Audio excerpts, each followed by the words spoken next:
안녕하십니까. 실전경매 노무아우 36번째 시간 앤손입니다. 오늘은 지난 시간에 이어서 여러분이 관심을 많이 가지고 있을 실전 사례에 대해서 이야기하겠습니다. 앞서서 재경매 사건에 대해서 말씀드린 적이 있는데요. 언뜻 보기에는 위험한 투자지만 확실하게 분석하고 경매에 임한다면 특별한 수익이 발생할 수도 있습니다. 이번 시간에 각각의 사례를 어떻게 해결했는지 자세하게 살펴보시고 여러분도 여러분 방식대로 적용해 보시기 바랍니다. 그러면 강의를 시작하겠습니다. 오늘은 저와 함께 제가 실제 겪었던 불허가 해서 다시 경매하거나 아니면 낙찰되고 대금 미납하여 재경매했던 사건에 제가 실제 투자했던 사례를 말씀드릴까 합니다. 자, 저와 함께 사례를 보실까요? 자, 대체적으로 조금 지난 사건입니다만 다음 강의 때는 또 새로운 최근 사건을 말씀드릴 기회가 있으니까 지금 좀 대체로 쉬운 사건을 말씀드리겠습니다. 2001년 사건이고요. 아파트가 경매가 나왔습니다. 수원시 금곡동 24평형 아파트가 경매가 나왔는데요. 자, 오래된 사건이어서 가격을 지금 시점으로 보시면 좀 곤란하죠. 그 당시는 이 정도 했었습니다. 감정이 5,800인데 제가 입찰하는 시점에서는 대략 시가가 한 6천만 원 정도 했던 그런 아파트입니다. 자, 이것을 누군가가 5,300만 원의 낙찰을 받고 포기했던 사건입니다. 그러니까 대금을 미납했으니까 수원법원은 그 재경매일 때 보증금이 그때나 지금이나 30%입니다. 자, 이때 낙찰 받았던 사람이 한 사람 단독으로 들어왔고 포기했었고 그리고 다시 재경매한 사건인데 최저가는 4,640이죠. 자, 6천 정도 되는 아파트를 4,640 최저가면 실수요자 입장에서는 저는 괜찮다고 봅니다. 자, 여기 임차인 내용을 보시면 임차인이 홍 씨가 전입되어 있는 걸로 되어 있는데 그 날짜가 대항력은 없죠. 그런데 여기에서 임차인에 대한 기록이 정확히 나타나 있지 않은데 실제 법원에서는 전입하고 또 확정을 받은 그리고 배당 요구까지 한 정상적인 임차인이었습니다. 임차인이 전액 배당을 받는 경우에 명도가 어렵지 않죠. 자, 그래서 이것을 낙찰을 받았는데 최저가에서 조금 더 썼습니다. 한 200만 원 정도 더 썼는데 왜냐하면 이 앞전에 낙찰받고 포기한 사람이 단독이었기 때문에 이번에 재경매 때는 아무도 안 올 가능성이 있다라고 보고 그렇게 입찰을 했었고요. 실제 단독으로 낙찰을 받았죠. 자, 그 이후에 물론 가격이 많이 올라서 지금까지 이분이 낙찰 자격이 사는지는 모르겠습니다만 그 당시만 해도 어쨌든 저렴하게 낙찰받았고 이게 재경매였기 때문에 그렇게 낙찰자에게 기회가 왔지 않나 이렇게 생각을 합니다. 자, 다음 사례를 보겠습니다. 역시 재경매 사건입니다. 안산의 선부동에 28평짜리 한양 아파트가 경매가 나왔습니다. 자, 보시다시피 1억 4천 감정가였고요. 자, 이것이 1억 4천에서 두 번 유찰돼서 64%이때 낙찰을 제가 받은 겁니다. 자, 그런데 여기 보시면 보증금이 20%로 되어 있습니다. 그렇다면 누군가가 이미 한 차례 낙찰받고 대금을 미납했다는 뜻이죠. 자, 여기 있는 기록이 나오지 않는데 이 아래쪽에 보면 대금을 한번 미납했다라는 기록이 있죠. 자, 누군가가 낙찰을 받고 포기하고 다시 경매가 나온 사건입니다. 자, 왜 포기했을까? 그 당시 제가 볼 때는 대항력 있는 임차인 때문이 아닌가 그렇게 짐작을 했었습니다. 자, 여기 보면 정모 씨가 전입을 96년에 하고 확정일자는 받지 않고 배당 요구했는데 그 보증금이 5천을 주장하고 있습니다. 자, 등기부를 보시면 근저당이 2001년 11월 말소 기준이 2001년입니다. 그러니까 임차인은 훨씬 이전에 전입을 했었던 거죠. 자, 이 임차인이 진정한 임차인으로 판명이 되면 이 5천만 원은 확정일이 없어서 배당이 안 되니까 결국 낙찰자가 인수해야 되는 겁니다. 자, 그런데 정상적인 임차인이 아니라면 또 인수가 아닐 수도 있죠. 자, 인수냐 아니냐가 아주 중요한데 결국 정상적인 임차인이냐 아니냐를 판단을 해야 되는데, 자, 누군가가 낙찰을 받고 포기하고 외형상으로 대항력이 있는 것처럼 보이는 임차인이 있다. 자, 이렇게 될 경우에 많은 사람들이 입찰을 꺼려합니다. 앞서서 낙찰받은 사람이 자, 이 임차인에 대해서 문제가 없다라고 보고 입찰했었는데 낙찰받고 보니까 아, 진짜로 판명났다, 이렇게 추리할 수가 있기 때문이죠. 자, 그런데 경매의 경험이 좀 있는 사람 입장에서는 임차인이 가짜일 가능성이 어느 정도 보였습니다. 왜 그런가? 일단 채무자가 정씨고요. 같은 정씨입니다. 물론 그렇게 될 수도 있지만요. 그리고 국민은행에서 근저당할 때 이미 5천만 원의 임차인이 있었다면 정상적으로 대출이 나가기 어렵다고 봤던 거죠. 또 하나, 국민은행 이후에 개인 유씨가 대출을 해주고 근저당을 설정했습니다. 그리고 그분이 유씨가 경매를 신청한 거죠. 자, 두 번째, 근저당을 설정한 사람 역시 정상적인 임차인이 있었다면 이렇게 근저당을 설정하고 대출이 나갔을 리가 없다라고 저는 봤습니다. 또 하나, 정상적인 임차인이라면 당연히 확정을 받는 게 그것이 맞는 거죠. 자, 이런저런 쪽으로 봤을 때 이것은 가짜일 가능성이 있다라고 봤습니다. 자, 그런데 심정만으로는 이걸 입찰하시면 안 되는 거죠. 확정적으로 이것이 가짜라는 것을 밝혀내고 그러고 입찰을 해야 됩니다. 자, 이것이 가짜라는 것을 아는 사람이 누군가? 많은 사람이 알고 있죠. 국민은행이 알고 있을 테고요. 물론 제가 물어봤을 때 답변을 해주지는 않았습니다. 경매를 신청한 개인은 물론 정확하게 알 수 있을 겁니다. 그분을 제가 만났습니다. 자, 경매를 신청한 근저당권자 유씨의 주소가 등기부에 나와 있죠. 그래서 그 집을 찾아가서 만났습니다. 가족관계라는 것이 밝혀졌고요. 또 하나 가장 확실한 확인 방법은 역시 본인을 만나는 겁니다. 자, 아파트를 찾아가서 초인종을 누르고 본인을 만났습니다. 마침 문을 열어주는데 할머니께서 문을 열어주셨어요. 자, 임차인으로 신고한 정모 씨입니다. 자, 할머니 어떻게 여기 살고 계시나요? 사위 집이랍니다. 사위. 자, 사위가 장모를 모시고 같이 살고 있었습니다. 그러면 채무자와 같이 임차인이 조그마한 아파트에 같이 산다는 것은 정상적이지 않죠. 자, 할머니 임차인이신가요? 임차인이 아니시랍니다. 사위가 집을 살 때 좀 보태주셨는데 보태주신 거는 임차보증금이 아니죠.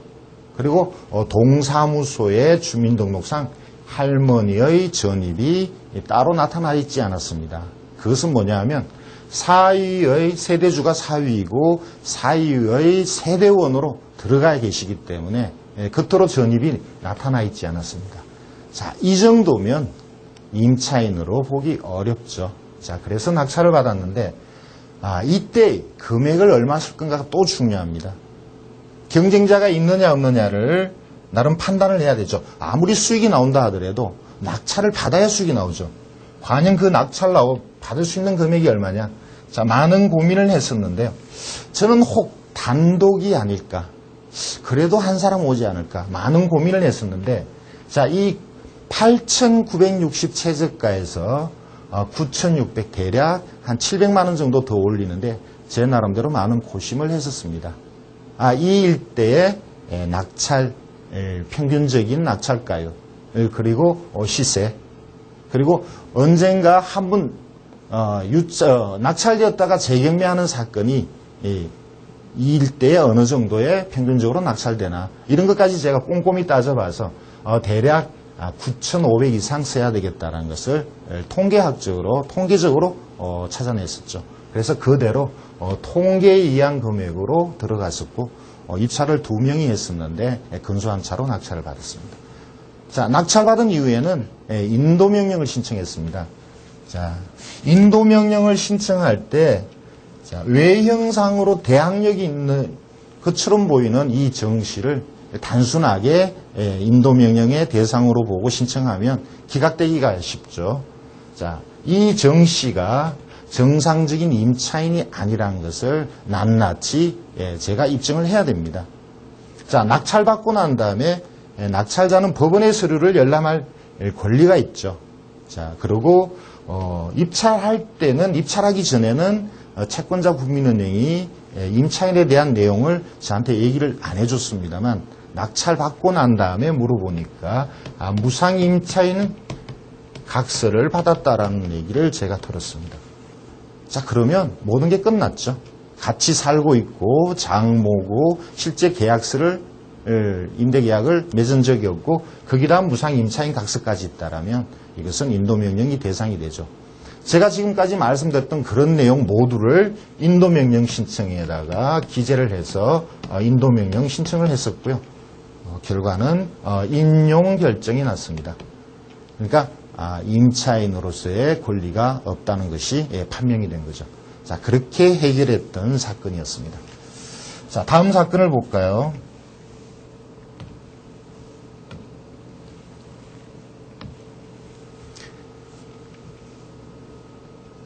자, 다음 사건은 양주에 역시 아파트가 경매 나온 사건입니다. 자, 감정가는 9천만 원이고요. 그 백석읍의 대교 아파트입니다. 30평형이고요. 그 당시에 이 아파트의 단지에 많은 아파트가 한참에 쏟아져 나왔습니다. 대략 한 20, 30개 정도가 경매가 나왔었는데, 자, 이 보시면 이 건도 내용이 좀 외형상 내용이 조금 복잡해 보이죠. 자, 보시면 제가 낙찰 받기 전에 누군가가 자, 4,600까지 51% 4,600까지 떨어진 이 아파트를 6,220에 역시 단독으로 낙찰받고 포기했습니다. 그러니까 재경매죠. 자, 그런데 의정부법원은 이 사건에 대해서 재경매인데도 불구하고 입찰 보증금은 다른 법은 보통 20 내지 30%인데 여기는 10%로 진행을 하고 있었습니다. 자, 중요한 것은 자, 말소 기준 권리인 국민은행의 건저당보다 먼저 전입한 점유자가 있습니다. 채무자가 아닌 점유자. 과연 이 사람이 누군가? 이 사람 때문에 누군가가 낙찰을 받고 해결하기 어려워서 포기한 게 아닌가. 자, 그렇다면 당연히 이 김 씨가 누군지를 조사해야 됩니다. 자, 그런데 아까 말씀드렸던 것처럼 이 아파트가 많은 숫자가 경매가 나왔는데 여기 점유하고 있는 김 씨가 채무자로 된 다른 아파트를 제가 발견했습니다. 자, 여기가 제가 보고 있는 게 301호인데 201호도 경매가 나왔습니다. 같이 한번 보실까요? 자, 똑같은 아파트 단지에 같은 시점에 201호를 경매를 하고 있었고 거기에 채무자가 김 씨입니다. 자, 소유자는 아까 제가 낙찰받았던 그 사람과 같은 명시고요. 자, 한 사람이 소유를 하고 있는데 채무자는 소유자 하나는 소유자가 채무자고 하나는 임차인으로 되어 있는 김 씨가 채무자로 되어 있습니다. 그렇다면 이것은 뭔가 이유가 있다. 그래서 제가 조사를 했습니다. 제일 먼저 간 곳이 아파트 관리소죠. 자, 아파트 관리소에 가서 제가 주인이 누군지를 물어봤습니다. 자, 주인이 누군지를 물어보니까 201호와 301호의 주인이 모두 김 씨라는 아파트 관리소장의 답변을 들었습니다. 자, 그렇다면 이거는 해결 가능한 걸로 저는 봤죠. 그리고 법원에 가서 서류를 좀 열람을 했습니다. 자, 뭐 예나 지금이나 제3자가 법원 서류를 보는 것은 어렵습니다만, 자, 어쨌든 제가 좀 부탁을 해서 법원 서류를 봤는데 거기서 국민은행의 담당자 연락처를 알아냈고요. 또 여기에 채무자, 소유자 채무자 명시의 연락처를 알아냈습니다. 그리고 통화를 했죠. 자, 어떤 관계냐? 실제 소유자라고 들었는데 김순희 씨가 명목상 소유자로 된 분과 어떤 관계냐? 조카라는 얘기를 들었고요. 이 명 씨는 명의를 빌려줬다는, 연세가 좀 많은 할머니셨는데 명의를 빌려줬다는 얘기를 들었습니다. 자, 그런 내용을 듣고서는 이거를 입찰해도 되겠다 이렇게 결정을 했죠. 자, 문제는 그 다음에 얼마에 들어갈까입니다. 아까 앞에 두 개도 재경매 사건을 말씀드렸습니다만, 자, 이건 역시 재경매로 종전에는 6,220에 누군가가 낙찰받고 단독으로 낙찰받고 포기했는데, 자, 이번에 최저가가 4,600인데 얼마를 쓸 건가? 단독이라면 물론 최저가로 가야 되겠죠. 그러나 늘 그렇습니다. 누가 경쟁자가 있지 않을까? 제 나름대로 조사를 다닐 때, 예를 들어서 동사무소서 열람을 하고 그 다음에 아파트 관리소를 가고 시세를 조사하면서 항상 예상되는 경쟁자를 저는 주목을 합니다. 경쟁자가 없을 가능성이 커 보였습니다. 그래서 금액을 입찰하기 전에 금액을 4,700 정도를 쓸까 아니면 5,200을 쓸까. 자, 봉투를 일단 두 개를 만들었다가 최종적으로 4,700에서 조금 뺀 금액 4,600 이렇게 들어갔죠. 예, 단독이었습니다. 자, 낙찰 받았으면 이제 그 다음이 문제인데요. 자, 이 집에 사람은 살고 있지 않는데 가재도구가 있었습니다. 그리고 아파트 관리소에 연체 관리비가 밀린 게 있었어요. 자, 이것이 낙찰받은 시점이 겨울입니다. 2004년도 12월. 자, 그래서 아파트 관리소장에게 관리비를 어차피 제가 일부는 부담해야 되는데 내가 전액 부담하겠다. 그 대신 문을 따달라. 과연 짐이 얼마나 있는지 확인을 좀 해야 되겠다. 그리고 또 모르죠. 동파될 수도 있으니까 추위에 그걸 방지하기 위해서 좀 따달라고 그랬어요. 자, 안에 들어가 본 결과 짐이 꽤 많이 있었습니다. 만약에 짐이 적거나 쓰잘데기 없는 짐이었다면 제가 문 따고 들어갔을 수도 있었는데 그런 상황은 되지 않았습니다. 그래서 정식으로 처리할 수밖에 없었습니다. 자, 정식으로 처리하는 것은 김 씨가 여기 살고 있지 않다라는 불거주 확인을 받고요. 그 다음에 이 김 씨가 실질적인 소유자라는 관리소장의 확인. 자, 이런 걸 내세워서 법원에 인도명령을 신청했던 거죠. 자, 인도명령 신청한 내용을 잠시 보여드리겠습니다.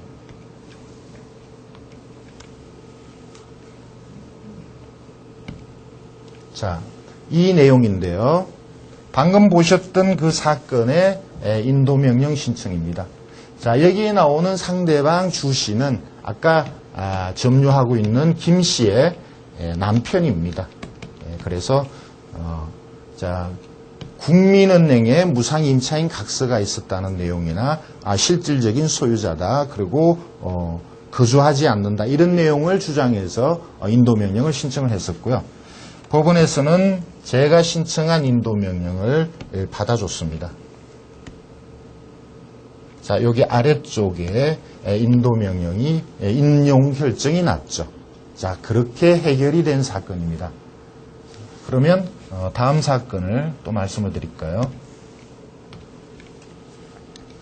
자, 이것은 아까 말씀 이미 드렸던 사건이네요.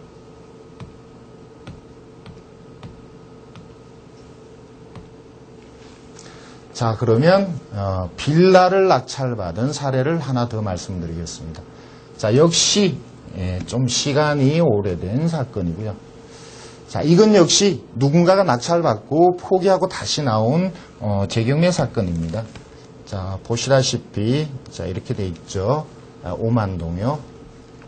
자, 오만동에 401호 누군가가 낙찰을 받고 포기를 했는데 그 낙찰받고 포기한 금액이 그렇게 높은 금액이 아닌데도 누군가가 포기를 했고요.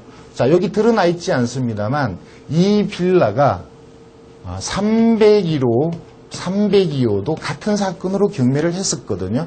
자, 이 두 개는 대략 3,300만 원에 낙찰이 됐었습니다.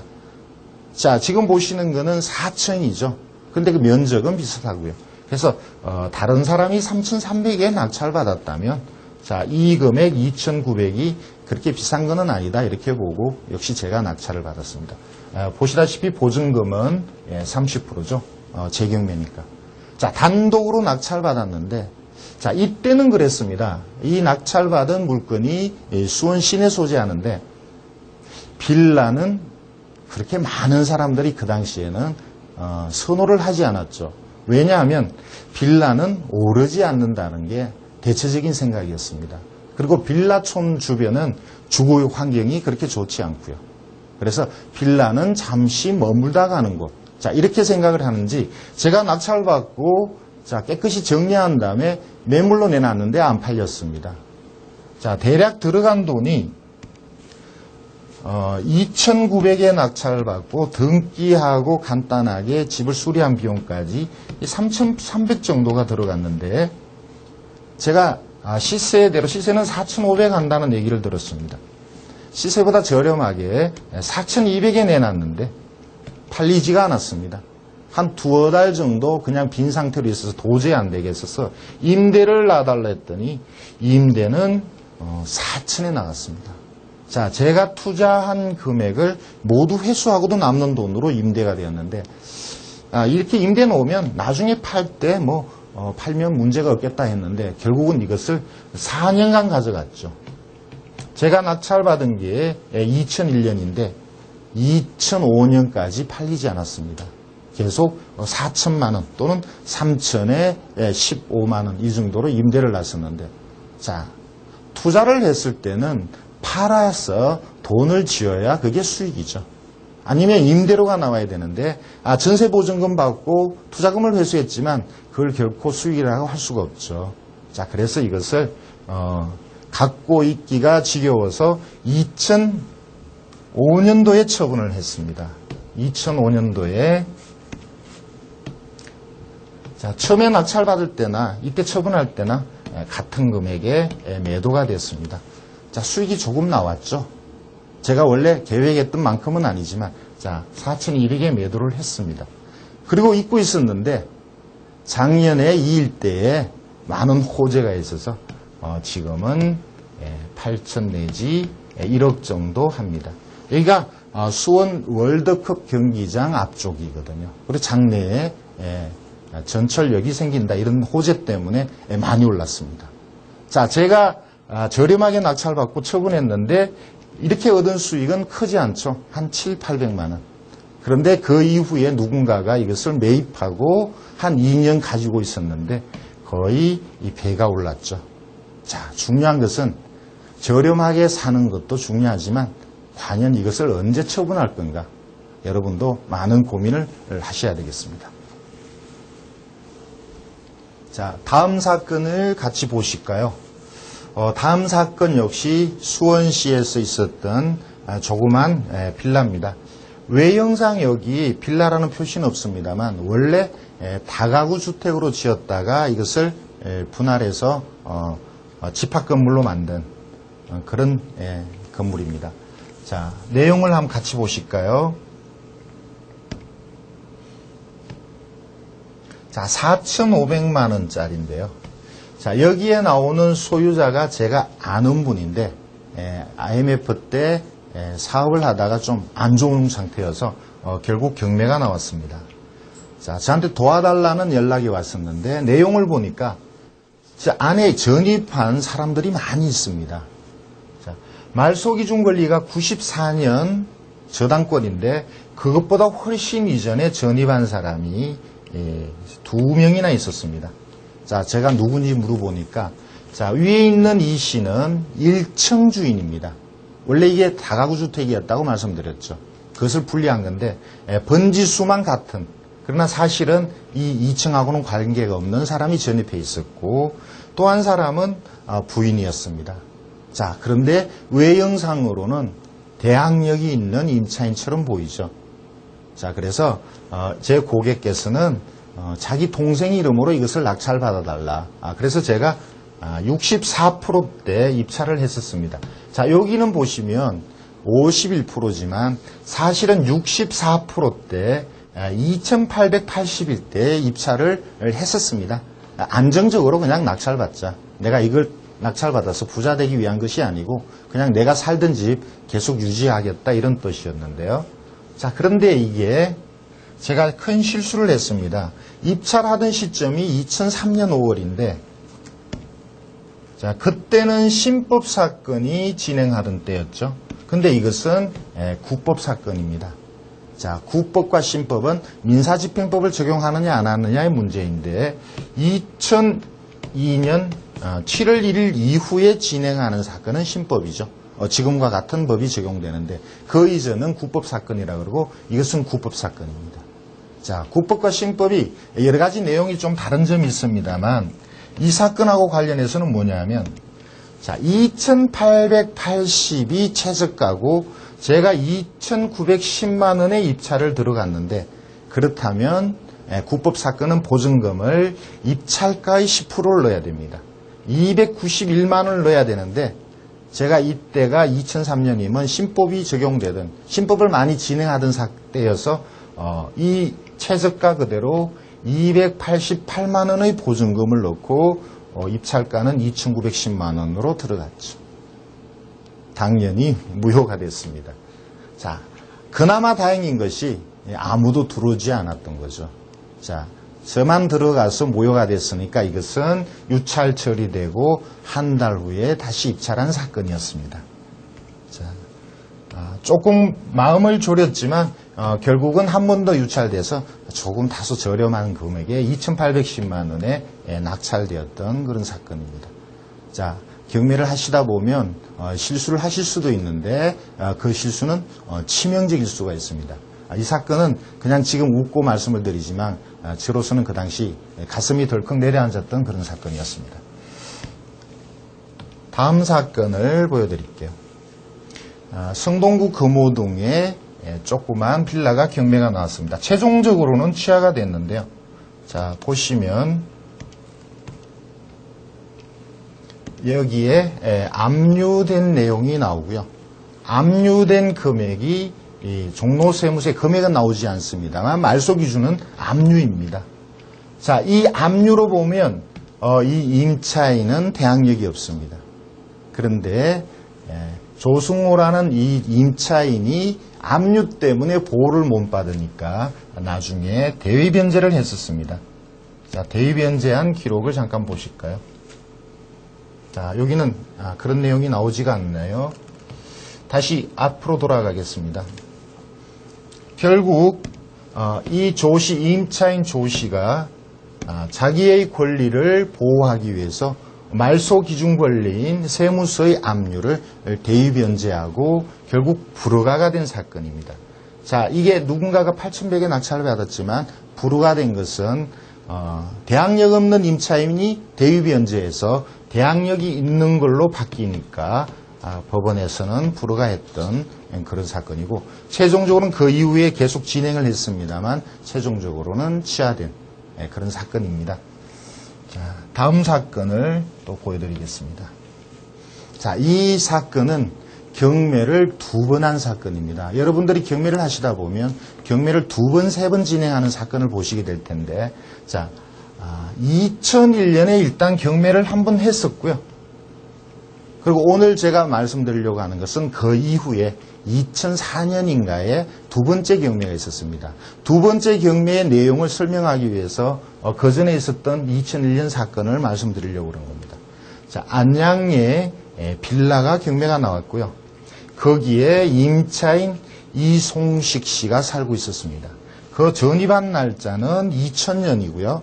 자, 이 사건에 있어서 임차인은 대항력이 없습니다.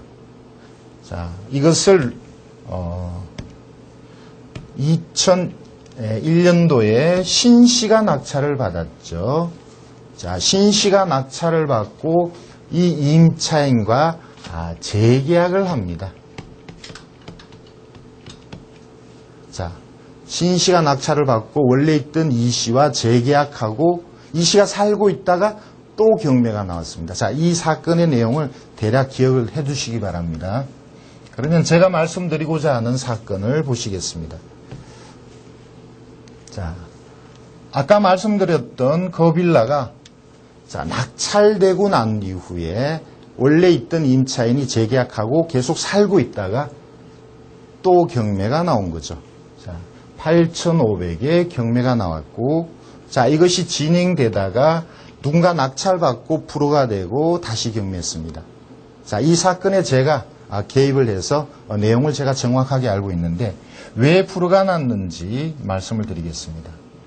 자, 이것이 경매가 되자 그 안에 살고 있던 임차인이 당연히 법원에 권리 신고를 했죠. 이 앞에 사건에서 이송식이라는 사람이 있었다라고 말씀드렸는데, 자, 여기 나타나는 이 씨가 두 사람이 부부관계입니다. 그래서 전입일자가 2000년 12월로 나옵니다. 자, 이 2000년 12월은 그 전부터 살던 주민등록이죠. 현재 주인이 낙찰받고 재계약하고 계속 점유를 했기 때문에 이 날짜는 낙찰자가 잔금을 대출받은 2001년 11월 15일보다 더 빠른 날짜로 대항력이 있는 것처럼 보입니다. 그런데 실제는 대항력이 없죠. 왜냐하면 새로운 낙찰자와 임차인은 낙찰자가 소유권을 취득하고 난 한참 후에, 한두 달 후에 재계약했기 때문입니다. 외형상으로는 계속 점유했지만 새로이 계약한 날짜는 이 건저당 말소 기준 이후에 재계약한 거죠. 실질적으로 대항력이 없습니다. 자, 그런데 이 씨가 저에게 찾아와서 두 번이나 경매당해서 억울하다. 이것을 낙찰받아 달라고 했어요. 근데 입찰을 들어갔는데 떨어졌습니다. 다른 사람이 높게 낙찰을 받아버렸죠. 자, 그래서 이 씨 입장에서는 이렇게 기록이 된 게 옛날부터 2000년부터 살고 있다라고 기록된 게 불리한 내용이다. 외형상 대항력이 있는 것처럼 보여서 낮게 낙찰되었고 낮게 낙찰되어서 임차인에게 배당이 적게 나갔다. 자, 그것은 불합리한 내용이니까 이것이 전입한 날짜가 현재 주인이 낙찰받은 이후 재계약한 날짜로 정확하게 기록을 해줘야 된다. 매각물권명세상에 그렇게 기록돼야 그게 원칙입니다. 자, 그것을 이유로 불허가를 신청했던 거죠. 만약에 이분이 낙찰을 받았다면 불허가 신청을 하지 않았겠습니다만 억울하니까 불허가를 신청했는데 당연히 그것은 불허가의 사유가 되죠. 그래서 다시 경매를 시작한 겁니다. 자, 이것이 불허가 사유일 때는 직전의 금액을 다시 경매하는 것이 아니고 최초의 금액으로 다시 경매를 하는 거죠. 자, 그래서 다시 경매가 되고 당초에 낙찰됐던 것보다 다소 높은 금액에 낙찰됐습니다. 결국 임차인은 좀 더 살고 있을 수 있었고 배당도 다소 조금 더 받은 거죠. 자, 이상과 같은 사례를 말씀드리겠습니다. 오늘 저와 함께 배우신 것은 불허가 되거나 누군가 낙찰받고 재경매하는 사건이 아무래도 경쟁자가 떨어져서 수익이 나올 기회가 있다는 것을 말씀드리고 싶은 겁니다.